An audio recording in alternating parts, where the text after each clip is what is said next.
All right, so now we're really getting into the good stuff. Everything we've talked about thus far has kind of been basics, and everything that we're going to talk about after Module 2 is really kind of just conversion boosters. You know, things that you can do that'll give you an extra little edge, that'll give you a bump here and there. If you don't get this part right, though, if you don't craft your video sales letter offer correctly, nothing else is going to matter. Okay, you could have the perfect, prettiest, or ugliest in that case sales page. You could do everything right, but if you screw up the message, nothing else matters. So really, the core aspects of copywriting and long form sales letters, none of that's changed. We're preserving it. We're just moving it over into a different medium. So while there are some differences and there are some tweaks, what I want to give you now is my 12-part video sales letter outline. Now, if you've ever heard me teach or talk about sales letters before, you know that when we write sales letters, we pretty much write them based on the 12-step foolproof sales letter template by David Fry.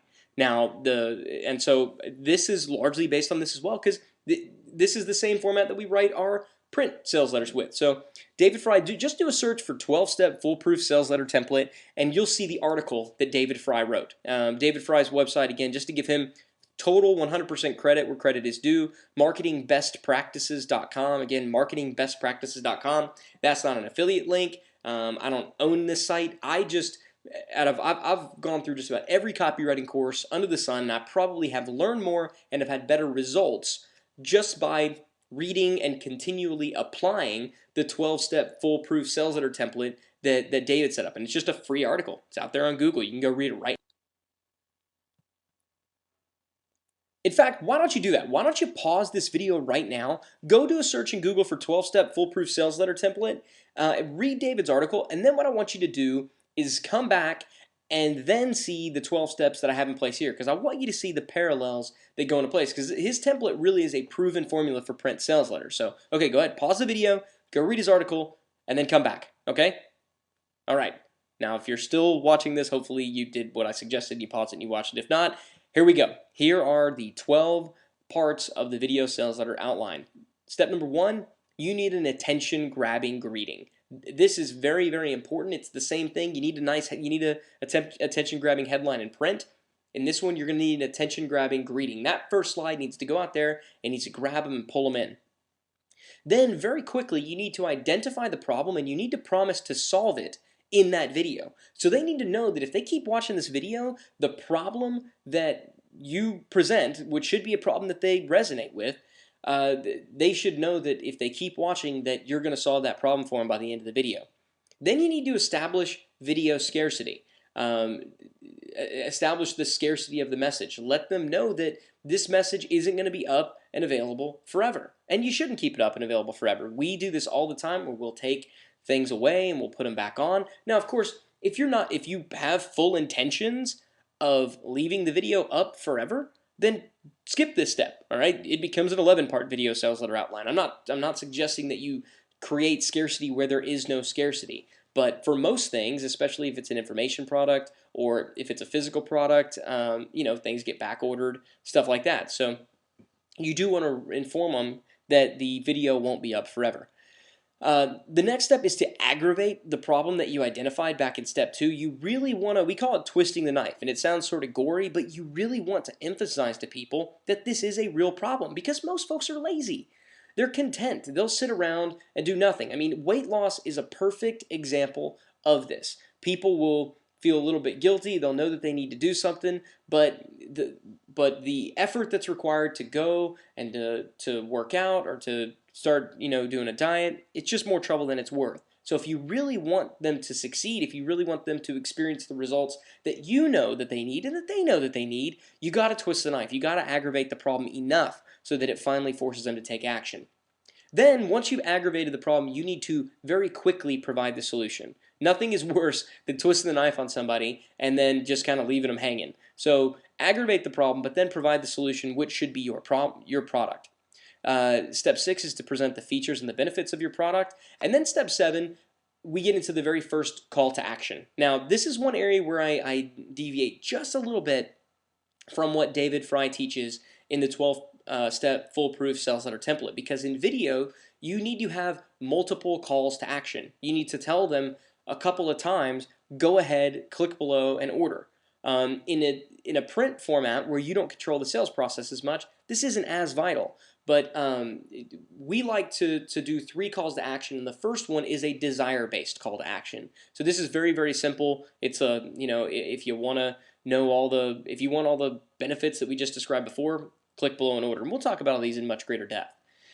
In step 8, you're gonna start presenting some additional credentials. And now, just so we're clear, you may provide some basic credentials. Who you are, why they should be listening to you, back over around in step 2, kind of in that area. When I say presenting credentials as step 8, this is really where you want to show a lot of proof. You want to give results. You want to show examples. You want to give testimonials. Those kinds of things, because step 9 is going to follow up with giving the guarantee, and then in step 10 we're going to have call to action number 2, which is a logic based call to action. So the first call to action was, you want this, you want this, click below and get it. And for the people who don't click below, then for them it could be that there's still a logical argument to be made. So you want to then show them proof. You want to say, look, here's some examples of people that this product really did work for. Look, here are the results, our testing results from this trading system that we have. If you notice, our account increased from $10,000 to $40,000 in 12 months, something like that. Now you're hitting the people where it's all about the logic, and then you're going to give them a guarantee and say, now, even if you're worried about all this, if you're afraid that maybe I'm full of it, I'm going to give you a guarantee so that if for whatever reason it doesn't work out for you, you can still get your money back, so you don't have to worry about risk. So those 2 things, 8 and 9, we're building the logical argument for why they need to buy. So then we're going to make a logical call to action. So basically, based on all the stuff that I just said, here you go, click below and order.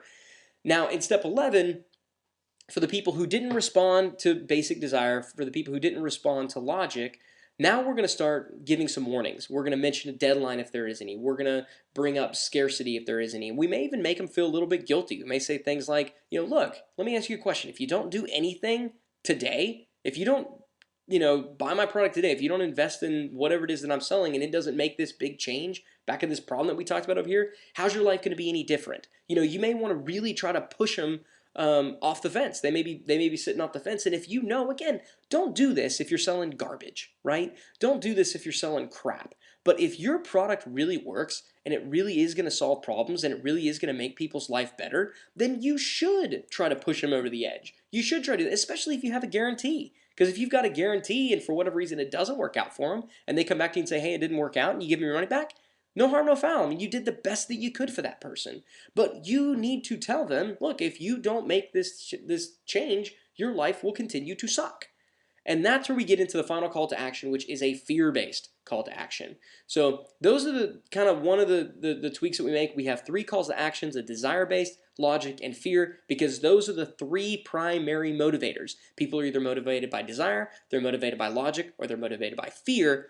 And the reason that this 12-part video sales letter outline that I'm giving you right now works so well is because you will have a call to action that addresses all 3 of those areas, and you're assured to hit. If desire isn't good enough, maybe logic will be. If logic isn't good enough, maybe fear will be. But you're going to hit them in all 3 places. So that's the basic overview. That's the basic outline. What I want to do now is break down all these parts and give you some specific examples.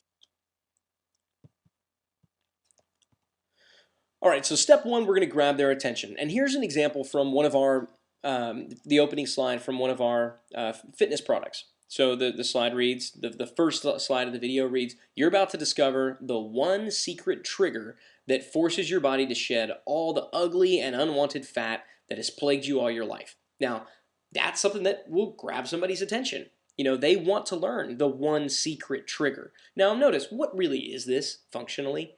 This is a headline, right? So if you're converting a proven sales letter over into a video sales letter, and you've tested headlines, the headline works, well, guess what? The headline is the first slide in your video. So we can kind of move on. You don't have to do anything. Now, we tested some additional attention-grabbing things. I recently did a video sales letter for a Facebook product, and the opening slide was, I need to get something off my chest. Google AdWords sucks. That's what I said. That was how I opened up the sales presentation. And I went on to talk about how I'm infuriated with Google and I'm frustrated with Google and I'm annoyed with Google, and how Facebook is a good alternative to generating traffic outside of Google. And it was very compelling and it worked really, really, really well. So that's another kind of way that you can go about doing it, where it's a little bit shocking in the beginning. The point is, if you don't grab their attention from the beginning, obviously you're never going to get it. They're gone. They're out of there. In step 2, and this needs to be like slide number 2. You need to identify the problem and you need to identify it quickly. So here's another presentation that we did for a list building product, and I opened it up and I said, here's why you don't have a big list. Number 1, you don't have good lead magnets. Number 2, you're using old, outdated squeeze pages. But here's the biggie. You're only using ordinary, obvious lead capture methods. So I identified the problem. The big problem for everybody who was watching that video is that they didn't have as big of a subscriber list as they wanted. I identified that right from the beginning. Now that does 2 things. Number 1, it affirms that I'm watching the right video. This is for me, and this is going to help solve my problems. And number 2, it affirms that you do recognize what the problem is and that you have some ability to solve it. Step 3, and again, you don't want to do this if you don't have real scarcity. But if you're only going to be leaving the video up for a short period of time, it's a good idea from the very beginning to inform them of that, so that they don't think, oh, I'm just going to pause this and come back to it later. If they do that, most people will never come back. And if, again, I'm going to use a car sales example, but if you know anybody who's in the car sales business, ask them what percentage of the people who leave the lot and say, okay, well, I'm really interested in this car over here. I just want to do some more searching around, but I'll be back later. Ask them what percentage of those people who say I'll be back actually come back. It's probably too small to even calculate. And the same is true with every type of sales environment. So if there's scarcity and you're only going to leave this video up for a short period of time, tell them that. Get them to watch it right now. Get them to carve out a piece of the day and devote it to you. Again, if you're selling them something that helps them, you should do that. You need to do things that are going to get people to take action. So here's one example from one of ours. I just said I'm about to share one of my most closely guarded trade secrets. I will only have it online for a short time and for good reason, as you're about to see, so watch it while you can. And in this case, this particular video was only up for a few days. So we absolutely honored that scarcity. Step 4, we talked about how to aggravate the problem. And so here's an example slide from one of our Forex products. And in this case, outside of the context of the entire video sales letter, this may be a little bit harder to understand. And just so you know, I'm doing a bonus training where I'm going to break down this exact sales letter and go through all the steps and how this sales letter, how this sales video rather, has all the different steps in there. So you'll see this in a little bit better context. But even out of context, you can tell this really does aggravate their problem. So the problem for most traders is they're not confident, they're not making money, they're not making as much money as they would like, they're scared to pull the trigger, all these things. So we get to a point in the slide after I've kind of presented the problem and have talked about it in great depth and have continued to aggravate it, I sort of finish it off by saying, to put it another way, your current approach is why you're wrong more times than you're right.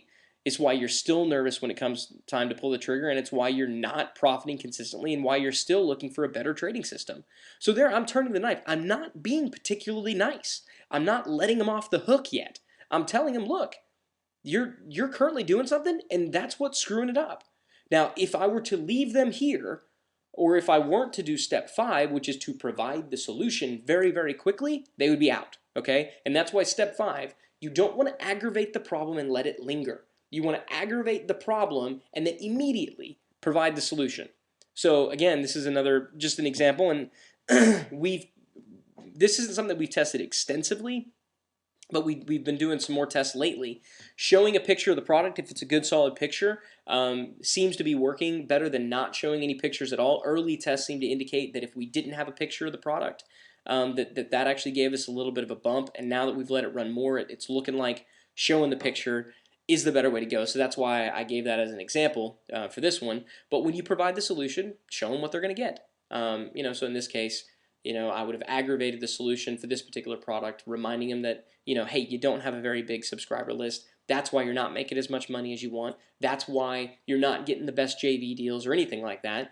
And the big issue is that you don't have that. Remember the slide that I showed before? because you're only using ordinary, obvious lead capture methods, things like that. So I aggravate that problem and I say, but here, I'm going to give you my undercover list building system. So this is a way to actually start building lists and not have those problems before. So again, step 4, aggravate, aggravate, aggravate, but step 5 needs to follow really closely on its heels. Step 6, this is just basic features and benefits. Again, if you've got a sales letter out there, these are going to be your bullet points. These are going to be where you break down the different modules. These are going to be where you talk about, all the little aspects. And, kind of copywriting 101 is that presenting a feature alone is not enough. You want to present a feature, and then you want to also give the benefits of that feature. So you don't want to say, my training course is 256 pages.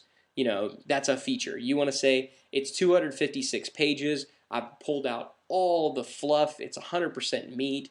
But so it's everything's there. But at the same time, you can read through it relatively quickly. Those kinds of things. So features and benefits. Step 6. This should be easy. This should be obvious. This is the most like traditional sales pages of all. Then we get into step 7, which is the call to action. Or and this is the design video is where we have the button.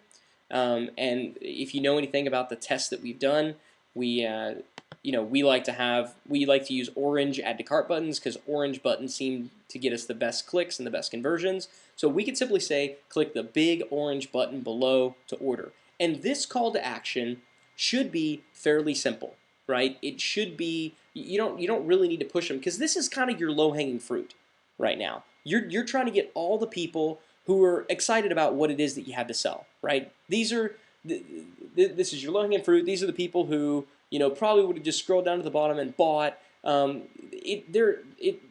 them, it's just about desire. They just want it. They believe you. They just want it. So that's where you want to tell them, go click down below and order and all that good stuff. Now, for the people who don't buy, that's where you want to get into presenting your credentials. So you want to start showing proof. You want to give a lot of examples. Because now what we're going for, if you recall, the order is desire, logic, fear, in the order of the call to actions. Now we want to give them a good logic-based close. So they haven't bought yet based purely on desire, so now we want to turn it around. And remember, most people buy because they want something, not because they need it. Most people buy based on emotions, and they justify on logic. But there is a significant part of the buyers out there. They're the engineer types and things like that they just need to hear a good, sound, logical argument. So you need to have that in there. So in step 8, this is where you're going to make your logical argument. This is where you're going to present your credentials. You're going to show proof. You're going to give results. You're going to run the numbers for them. You're going to do the math. You might even, look, this particular trading system took our account last year from $10,000 to $40,000. So at this point, an investment of just $2,000 if you're trading an account of at least $10,000 is a no-brainer. The return on investment's through the roof. You can't do better than that in the stock market kind of thing. That's a sound, logical argument that will appeal to some people. Another aspect of logic is step 9, a guarantee, having a good, solid guarantee. So you do want to tell them, look, we're going to guarantee that this works, so you're going to get your money back. Again, but that's a logical argument. That is purely a logical play. So you want to go ahead and have the guarantee in at this point, and then you want to tell them, okay, at this point, we get into step 10, which is the logic call to action. Now you're going to say, okay, at this point, I've shown you that it works. I've shown you, why the investment is a no-brainer, because number 1, you're going to get a strong ROI. Number 2, even if for some reason it didn't work out, we've got a guarantee. So now you just need to click below and order. That, again, that's all logic. That's pure logic, and it's going to appeal to a lot of people. But for the ones who still are sitting on the fence, now we want to move over to step 11, and that's where we want to give the warnings: deadline, scarcity, guilt. Here's some examples that what we've used in the past. I'll say things like, how will tomorrow be any different than today? If you don't invest in this training, if you don't learn how to build a massive opt-in list, how is tomorrow going to be any different than today? You wouldn't be watching this right now if you weren't dissatisfied with your current list size. Or it might be you wouldn't still be watching this video right now if you weren't currently dissatisfied with your weight. So let me ask you this: if you don't invest in this fitness program or in this diet program, how is tomorrow going to be any different than today? It's not. You're still going to be unhappy. So why not start changing things today? This is where we get kind of harsh. Again, now we're back to twisting the knife mode. Desire wasn't good enough for them. Logic wasn't good enough for them. You're going to really need to build up the fear base in them and remind them that, hey, look, you're not happy with things right now. And I'm not, and I'm not going to let you forget that. You wouldn't still be watching this if you were perfectly content in all aspects of life. I have a solution to your problem. Why won't you just take me up on it? You can also give a deadline or have some kind of scarcity in here. We've said things for a lot of our reports. We only release 500 copies of them to the public. So in those cases, we'll tell folks, like always, I'm only releasing 500 copies of this training, and then it's going back in the vault. So that's a good deadline. So make sure that you get it now while it's still available. Another one, stop fooling yourself. The definition of insanity is doing the same thing and expecting different results. That's kind of a tried and true, warning, build the guilt kind of thing. Here's another one that my buddy Perry Belcher used to do, and he'd say, like my daddy used to say, the world needs ditch diggers too, son. And he would kind of, tell him, look, if you're not going to do this and you're going to accept your present reality, if you're not going to do this and you're just going to be content with, not making as much money as you should, that's fine. The world needs ditch diggers too. And I was never bold enough to say that and pull it off. Maybe you will be. But again, I'm not a fan of being timid. I don't believe when it comes to selling, if you've got something good for people, if what you're selling really will change their life and it really will make them better, I'm not a big fan of being ho-hum, oh, I really kind of think you should, maybe and stuff. No, I'm not a big fan of selling from my heels. If what you're selling is good, and if it's not, you shouldn't be selling it at all, but if it is good and it will change their lives and it will improve it, go get aggressive with it. When a doctor is prescribing a medication to a dying patient, they don't make suggestions. They say things like, look, you need to have this surgery or you will die. They don't beat around the bush, and you shouldn't either.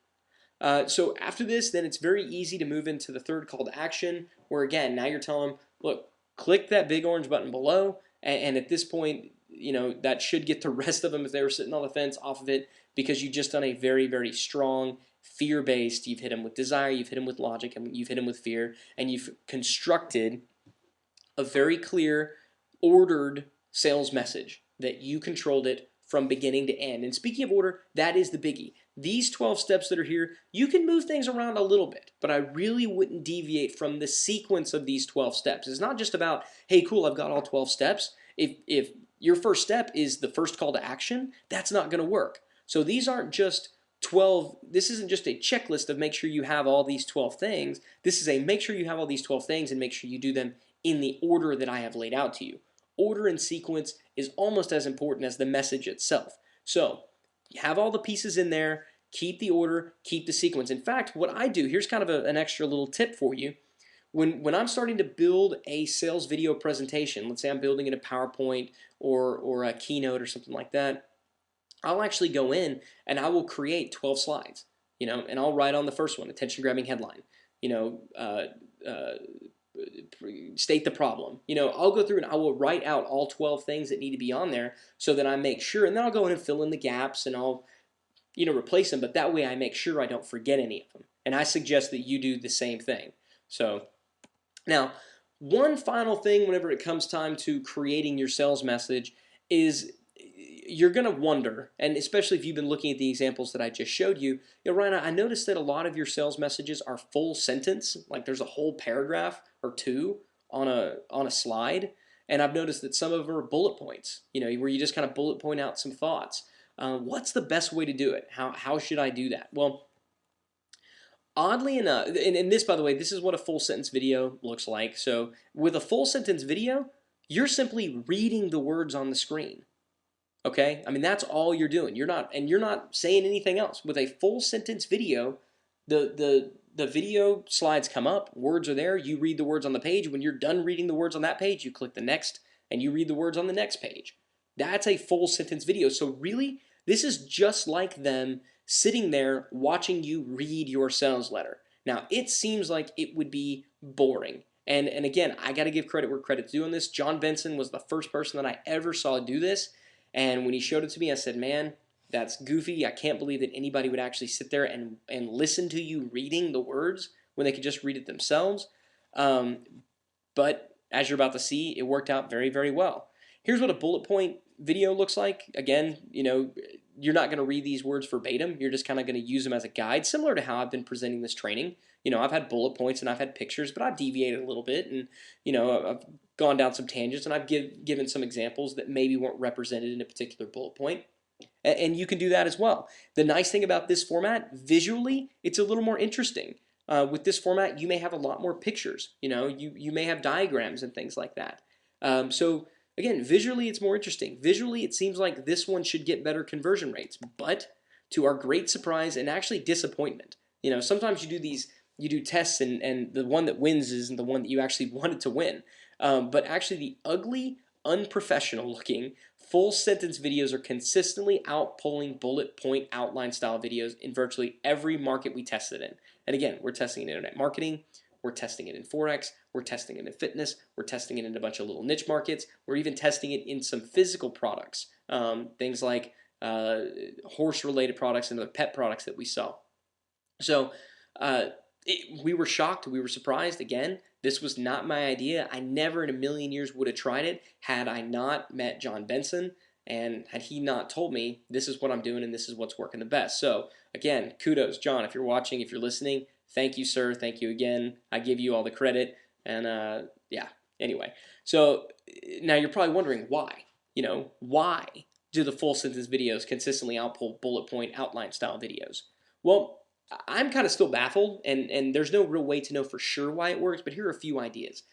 Number one, you're getting it in multiple modalities. So what I found when I went through and I watched John Benson's videos and a couple of the other videos that did this full sentence format, not only was I reading, but I was listening to them read. So while they were reading, while I was hearing it both orally and I guess not audible, whatever the word is, I was hearing it and I was reading it. Right? So I was getting multiple modalities at the same time.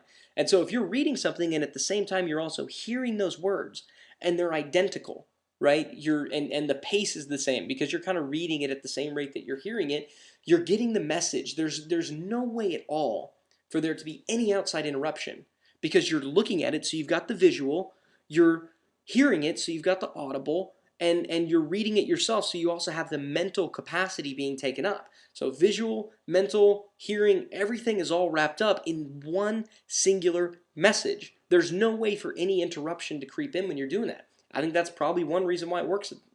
Another reason is it's kind of hypnotic. I mean, you're watching and you're just seeing these words, and it's just black words on a white background. And I found whenever I was going through and I was watching this, I was just watching. It was going, and the time seemed to fly by. Again, that sounds a little hocus pocusy, but that was my experience. That was kind of how I experienced it whenever I was reading it. So yours may be different. Again, these are just ideas that I have. The point is, it really doesn't matter why it works better. The point is that it just seems to work better. So as ugly as it is, I really, really believe that you need to give it a shot. All right, so that's Module 2. That is the 12-step outline. Start making your outline, start building it. Again, I really, really want you, whenever you're setting it up and you're doing your video sales letters in PowerPoint, I want you to PowerPoint out. Go in right in holder slides for all 12 steps because I really want to make sure that you have every single one of them in there. If you don't do that, you're liable to leave one or two of them out. Okay, so that's Module 2. That's showing you how to build your video sales message. In Module 3, we're going to talk about how to record your video sales letter. So let's go over there right now.